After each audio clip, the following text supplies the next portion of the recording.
सामान्य काळातील 16वा रविवार वर्ष पहिले. महाराज, आपण आपल्या शेतामध्ये चांगले बी पेरले ना, तर मग त्यात निंदन कुठून आले? महाराज म्हणाले, हे काम कोण्या वैऱ्याचं आहे. वाक्य आहे आजच्या मतलिखित शुभवर्तमानामधील. ख्रिस्ताठाई माझ्या प्रिय बंधूंनो आणि भगिनींनो, जगाच्या विश्व निर्मात्यानं आपल्या प्रतिरूपाप्रमाणे घडवलेला माणूस सुख चैनीच्या त्या इदेन बागेमध्ये ठेवला. त्याला साजेशी अशी स्त्री निर्माण केली. सर्व प्रकारचा आनंद उपभोगण्याची मुभा त्यांना दिली. केवळ एकच अट त्यांच्या समोर ठेवली, अमुक झाडाचे फळ तुम्ही खाऊ नका. त्या बागेत सैतानानं प्रवेश केला, मानवी मनाला भुरळ घातली आणि मानवाच्या हातून आज्ञाभंगाचं पहिलं पाप या पृथ्वीवर घडलं. काईनच्या डोक्यात सैतानानं प्रवेश केला आणि त्यानं आबेलचा बळी घेतला. द्वेष, मत्सर आणि सूड भावनेतून आणि एका पाठोपाठ एक असा पापांचा सिलसिला या पृथ्वीवर चालू झाला. संदेष्टांचे देखील लोक ऐकत नव्हते, त्यांना जुमानत नव्हते. निदान माझ्या पुत्राचं तरी ऐकतील आणि सद्भावनेनं माझ्याकडे वळतील या आशेनं अपेक्षेनं त्या स्वर्गीय पित्यानं आपल्या पुत्राला या जगामध्ये पाठवून पाहिलं. त्याचाही त्यानं कालवरीच्या टेकडीवरती समाचार घेतला. या देवपुत्राला क्रुसावरती खिळून मानवामधील पापी प्रवृत्तीचा, सैतानी वृत्तीचा आणि मानवातील विकृतीचा उच्चांक गाठला. परंतु देवपुत्राने ईश्वरी क्षमेचा आणि दयेचा आणि प्रेमाचा दरवाजा या पापी माणसासाठी खुला केला आणि तारणाचा मार्ग कायमचा मोकळा केला. प्रिय बंधू आणि भगिनीनो, या ऐतिहासिक घटनेला 2025 वर्ष पूर्ण झालेली आहेत.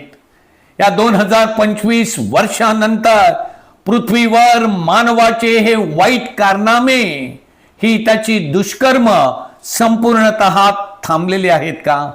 पृथ्वीवर मानवानं पाप करण्याचं सोडून दिलेलं आहे काय? पृथ्वीवरील या मानवाला आपल्या पापांबद्दल खरोखर मनाला मनस्वी पश्चाताप झालेला आहे का? हे मानवाच्या वर्तणुकीमधून आणि वागणुकीमधून दिसून येतं का? की आता परिस्थिती आणखीन चिरघळलेली आहे, आणखी बिकट आणि गंभीर बनलेली आहे, मानवाच्या आवाक्या बाहेर आणि हाताबाहेर गेलेली आहे. आज माणूस माणसाच्या जीवावरती उठलेला आहे. पोप एका बाजूने हात जोडून विनवणी आणि याचना करून सांगतात, युद्ध थांबवा. प्रेमानं संवाद करून वाद संपुष्टात आणा. परंतु स्वार्थापोटी द्वेष आणि मत्सराची आणि तिरस्काराची, अहंकाराची लागण लागलेली ही धूर्त आणि कावेबाज विचारसरणीनं पछाडलेली ही पीडित माणसं बदलायला, कोणापुढे झुकायला, कोणाला जुमानायला आणि कोणाचे ऐकायला तयार नाहीत. एवढी त्यांची मन आणि हृदय कठीण झालेली आहेत, दगडाप्रमाणे जड झालेली आहेत. हे सगळ्या क्षेत्रात आहे, हे सगळ्या विभागामध्ये आहे. भ्रष्टाचारानं, अनैतिक कृत्यानं थैमान आज घातलेला आहे. पृथ्वीवरील हा माणूस दिवसेंदिवस अधिकाधिक स्वार्थी आणि लोभी बनत आहे. अध्यात्माची, राज्य घटनेची, मानवी हक्क अधिकाराची, मानवी स्वातंत्र्याची, मानवी व नैतिक मूल्यांची घसरण होत आहे. धर्माच्या, श्रद्धेच्या नावाखाली भाविकांना भावना विवश करून राजकारणामध्ये क्रूर आणि अधर्मी षडयंत्र आज रचली जात आहेत. क्रूर आणि कावेबाज डावपेच आखले जात आहेत. एकतेचा, एकात्मतेचा, विविध संस्कृतीचा, धर्माचा आणि जातीचा वारसा असलेल्या या अभिमानी आणि स्वाभिमानी देशामध्ये धर्माच्या आणि जातीच्या मुद्द्यावर क्रूर आणि मतलबी स्वार्थी राजकारण खेळून समाजामध्ये, देशामध्ये फूट पाडली जात आहे. समाज दुभागला आणि विभागला जात आहे. एकाच देशातील वेगवेगळ्या समाजातील लोकांना एकमेकांच्या विरोधात भडकवलं आणि चिथवलं जात आहे. चांगल्या पिकामध्ये स्वार्थाचं, दुराचाराचं आणि द्वेषाचं निंदन हे जाणून बुजून पेरलं जात आहे. सुदैवानं प्रिय बंधूंनो आणि भगिनींनो, या अन्यायाला, या धर्माला, या अनैतिकतेला, या भ्रष्टाचारी पापी वृत्तीला विरोध करणारी, वाचा फोडणारी माणसं आज चांगल्या पिकाच्या रूपामध्ये मानवी समाजामध्ये जिवंत आहेत. कधी आपल्या लेखणीमधून, कधी आपल्या वाणीमधून, कधी आपल्या प्रबोधनामधून, कधी मास मीडियाद्वारे, कधी निषेधाद्वारे, कधी आंदोलनाद्वारे, कधी शांती मोर्चेद्वारे, तर कधी लेखी निवेदनाद्वारे समाजामध्ये जनजागृतीचं, लोकांच्या डोळ्यामध्ये अंजन घालण्याचं महान सेवाभावी कार्य करीत आहेत. समाजामध्ये वाढलेलं निंदन काढण्याचा प्रयत्न करीत आहेत. चांगल्या समाज सुधारक परोपकारी कार्याला आजही विरोध आहे आणि विरोधकही आपल्यातलेच आहेत, आपल्या अवतीभोवती आहेत. चांगल्या पिकामध्ये ते निंदनाप्रमाणे आहेत. स्वार्थी आणि धूर्त विचारसरणीची ही माणसं माणुसकी आणि मानवतेसाठी असलेली आंदोलनं, निषेध मोर्चे, सामाजिक जनजागृतीचे कार्यक्रम सत्तेच्या बळावरती, दहशतीच्या जोरावरती उधळून टाकण्याचा, दडपून टाकण्याचा, पीडितांचा आवाज दाबून ठेवण्याचा आणि नष्ट करण्याचा जाणीव बुजून प्रयत्न करीत आहेत. हेही तेवढंच वास्तव आहे. समाजामधील या वाईट प्रवृत्ती बरोबर चांगल्या वृत्तीची, परोपकारी प्रवृत्तीची माणसं या चांगल्या पिकाच्या रूपामध्ये आज समाजामध्ये आहेत. या चांगल्या पिकाबरोबर निंदनही आहे. प्रिय बंधूंनो आणि भगिनींनो, ही माणसं या जगामध्ये नसती तर या जगामध्ये, या पृथ्वीच्या शेतामध्ये सगळ्याच ठिकाणी निंदन उगवलेलं आपल्याला दिसलं असतं. या चांगल्या विचाराच्या अशा व्यक्तींच्या पाठीशी उभं राहिलं पाहिजे. त्यांना आपण प्रोत्साहन दिलं पाहिजे. न्याय, नीतीच्या, समता, बंधुत्वाच्या या लढ्यामध्ये आपण निस्वार्थी व समर्पित वृत्तीनं सहभागी झालं पाहिजे. एक ख्रिस्ती श्रद्धावंत म्हणून आपली ही कर्तव्य आहे, आपली जबाबदारी आहे. आजच्या मतै लिखित शुभवर्तमानामध्ये दासाने शेतमळ्याच्या धन्याला विचारले, महाराज, आपण आपल्या शेतामध्ये चांगलं बी पेरलं होतं ना? परमेश्वर निर्मित हे शेत शुद्ध, पवित्र आणि स्वच्छंद होतं ना? मग त्यात निंदन कुठून आलं? आम्ही ते जमा करावं, आम्ही ते उपटून टाकावं अशी आपली इच्छा आहे काय? त्या शेत मालकानं उत्तर दिलं, निंदनाबरोबर उगवलेलं गहूही तुम्ही निंदन समजून उपटून टाकाल. कापणीपर्यंत दोन्ही बरोबर वाढू द्या. कापणी म्हणजे जगाचा अंत आहे.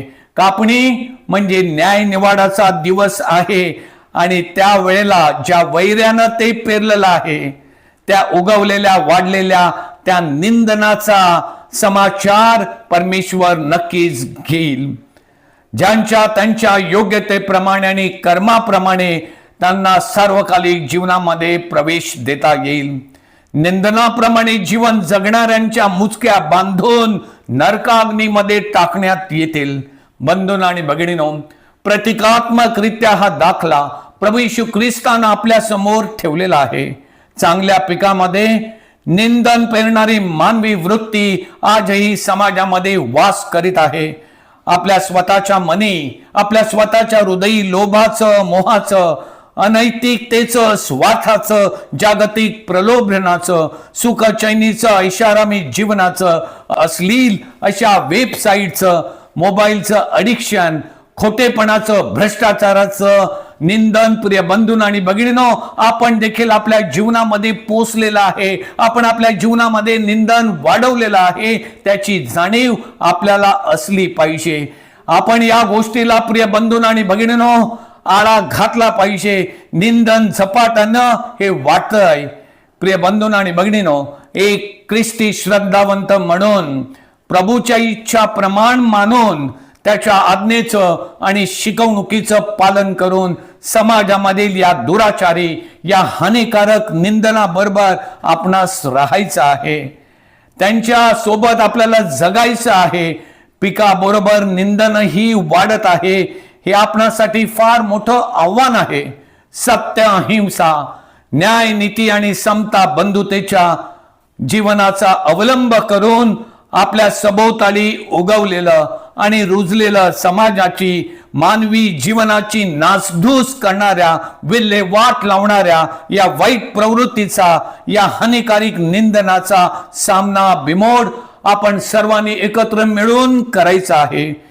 एक ख्रिस्ती श्रद्धावंत म्हणून आपणासमोर हे मोठी चॅलेंज आहे. ख्रिस्ती श्रद्धावंतांसाठी चांगल्या या पिकामधील निंदन नष्ट करणं, आपल्या जीवनामधील देखील हे निंदन काढून टाकणं, हे आपल्यासाठी ईश्वरी पाचारण आहे. हे दैवी आमंत्रण आहे. आजच्या शुभ वर्तमानाच्या शेवटी प्रभू येशू ख्रिस्त म्हणतो, ज्याला कान आहेत तो ऐको. ही दैवी हाक आपण ऐकायची की नाही ऐकायची, हा निर्णय प्रिय बंधूंनो आणि भगिनींनो आपल्याला स्वतःहून घ्यायचा आहे. अनैतिकतेची, भ्रष्टाचाराची, भेदभावाची आणि धर्माच्या, जातीच्या नावाखाली होणाऱ्या हेवा दाव्याची ही घाण आपणास साफ करायची आहे.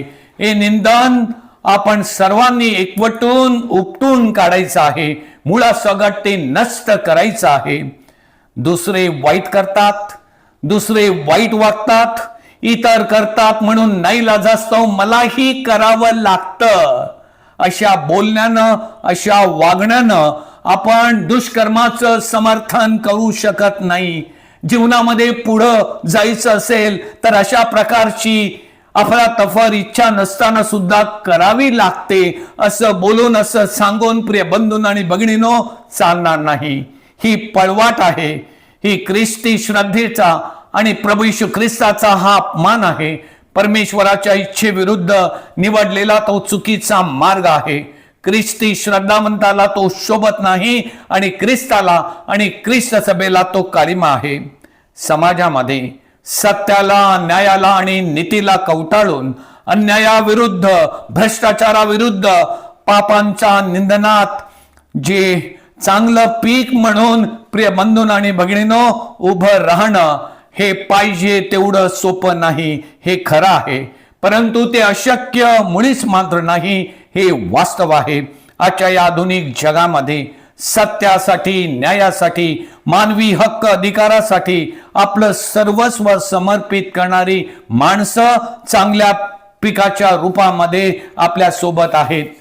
सामाजिक प्रवाहाबरोबर ते नुसते वाहत जात नाहीत. आपण नक्की कुठे जात आहोत, आपला प्रवास नक्की कुठे चालू आहे, याचं भान, याची जाण देखील त्यांना असते. बंधूंनो आणि भगिनींनो, आजच्या दुसऱ्या वाचनामध्ये सांगितल्याप्रमाणे ही चांगली कामं करताना समाजामध्ये वाढलेलं हे दुराचाराचं निंदन मुळासकट उपटून काढताना परमेश्वराचा, तो धैर्याचा, धाडसाचा, धिताईचा, आत्मविश्वासाचा, सत्याचा पवित्र आत्मा आपल्या सोबत आहे. तो आपल्याला साथ देत आहे. आपल्यासाठी तो मध्यस्थी करत आहे. या सत्याच्या लढ्यामध्ये तो आपला सहप्रवासी असतो. आपण एकटे नाही, तर खुद्द परमेश्वर या लढ्यामध्ये आपल्या सोबत आहे, याची जाणीव आपणास करून देत आहे. प्रिय बंधूंनो आणि भगिनींनो, आपण मरणाला, मानहानीला, अवहेलनेला, छळाला घाबरू नये. आपला लढा अर्ध्यावर सोडून आपण पळून जाऊ नये. आपण कोणत्याही प्रकारच्या पळवाटा शोधू नयेत. आपल्या सोबत कोण असो किंवा नसो, परंतु सत्य आपल्या सोबत आहे हे आपणास पुरेसं आहे. कारण आजच्या दुसऱ्या वाचनामध्ये सांगितल्याप्रमाणे परमेश्वराचा पवित्र आत्मा पवित्र जनांसाठी देवाच्या मर्जीप्रमाणे मध्यस्थी करतो आणि आपल्या अशक्तपणामध्ये तो आपल्याला हातभार लावतो. आजच्या प्रभू वचनाच्या प्रकाशामध्ये मनन चिंतन करताना काही प्रश्न आपण स्वतःला विचारूया.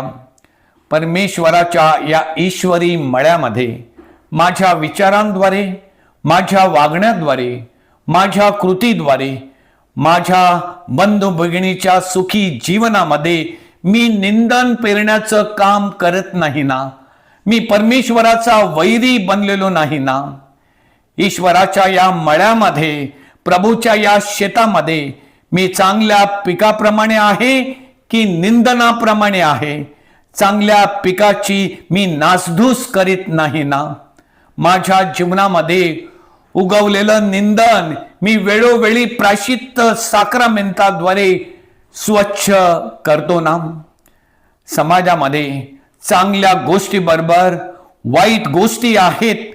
मी एक ख्रिस्ती श्रद्धावंत म्हणून माझ्या जीवनाच्या शेतामध्ये चांगल्या पिकांसोबत मी वाढत आहे का, की मी चांगल्या शेतामध्ये निंदनाप्रमाणे जीवन जगत आहे?